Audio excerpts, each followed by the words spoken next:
Olá, benditos! Neste ponto da história, Absalão estava entrando em Jerusalém para tomar posse do trono. Enquanto isso, Ziba, o servo de Mefibosete, aquele filho de Jonatas que era coxo dos dois pés, foi ao encontro de Davi.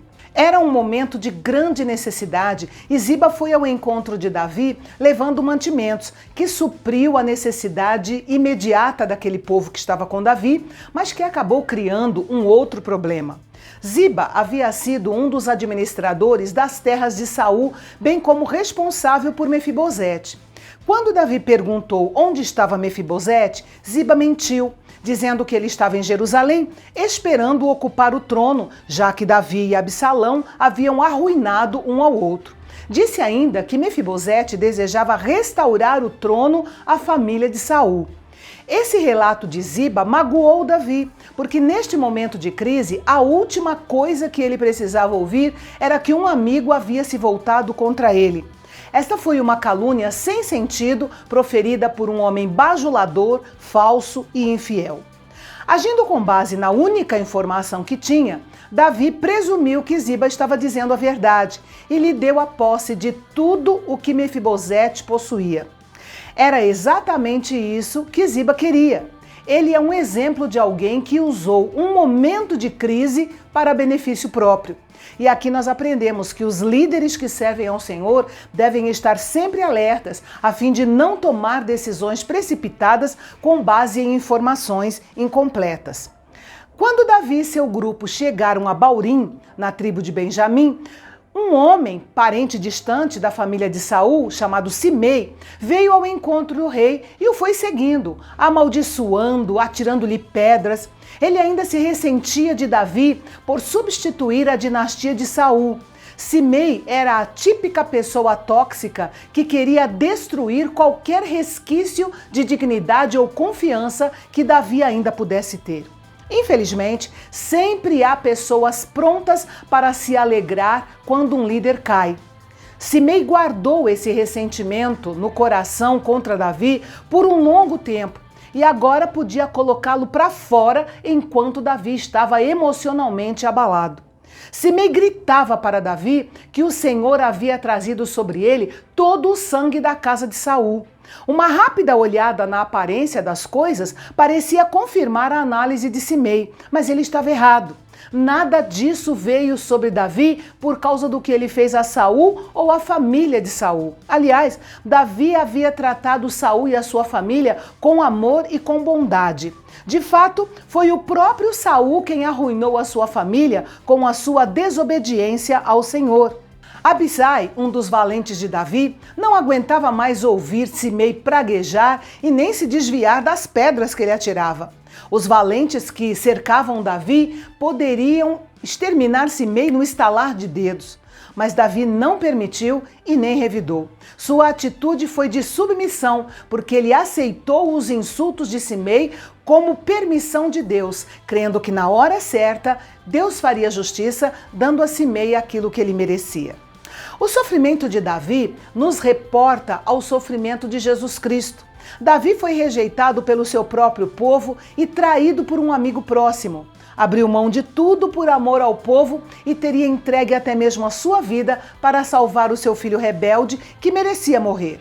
Assim como Jesus, Davi atravessou o vale de Cedron e subiu ao Monte das Oliveiras. Foi acusado falsamente e tratado de modo vergonhoso. E, no entanto, sujeitou-se à vontade soberana de Deus. Como escreveu o apóstolo Pedro sobre Jesus, quando insultado, não revidava, quando sofria, não fazia ameaças, mas entregava-se àquele que julga com justiça. Enquanto isso, graças ao fato de Davi ter partido tão depressa, a rebelião de Absalão foi um golpe pacífico e o príncipe tomou Jerusalém sem sofrer qualquer oposição, exatamente como Davi queria. Assim que teve oportunidade, Uzai, amigo de Davi, se apresentou oficialmente ao novo rei Absalão. Ele não queria que Absalão pensasse que ele era um espia de Davi, apesar de ser exatamente essa a sua função. Absalão ficou surpreso ao ver o conselheiro de seu pai em Jerusalém, mas afinal o recebeu como mais um de seus conselheiros.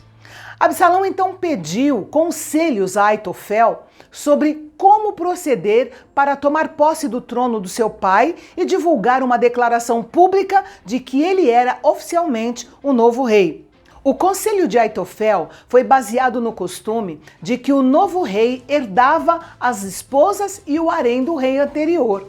Sendo assim, Absalão foi aconselhado a fazer algo tão ofensivo que eliminaria qualquer possibilidade de reconciliação com seu pai e daria coragem aos seus seguidores. Ele deveria se relacionar sexualmente com as 10 concubinas que seu pai havia deixado tomando conta do palácio. Na condição de Absalão, tomar as concubinas do pai não era apenas um ato de imoralidade, mas também um ato de traição.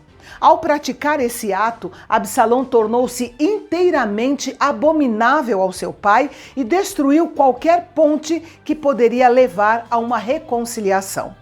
O novo rei estava dizendo aos seus seguidores que não havia mais volta e que a revolução iria prosseguir. Mais uma vez, vemos a profecia de Natã se cumprindo. Do terraço do palácio, Davi havia cobiçado Batseba, e nesse mesmo local, suas mulheres seriam violentadas. Aitofel tinha uma reputação bem merecida pelos seus excelentes conselhos, mas nesse caso, seu conselho foi tolo e destrutivo, porque Deus respondeu à oração de Davi, quando ele disse: "Ó Senhor, peço-te que torne em loucura o conselho de Aitofel." Aitofel deu esse conselho tolo e Absalão seguiu o conselho tolo. Estranhamente, Absalão pensou que poderia estabelecer seu reino através da imoralidade. Com isso, ele mostrou que era um político inteligente e habilidoso, mas ignorante sobre os caminhos e a vontade de Deus. Agora que Absalão havia dado o primeiro passo para solidificar o seu trono, seguindo o conselho tolo de Aitofel, o próximo passo era encontrar seu pai, o rei Davi, e matá-lo. Para resolver essa questão, Absalão buscou orientação dos seus 2 conselheiros, Aitofel e Uzai, amigo de Davi. A qual dos 2 Absalão atenderia? É o que nós veremos amanhã aqui no canal Bendito, o canal de Fala Fácil. Até lá!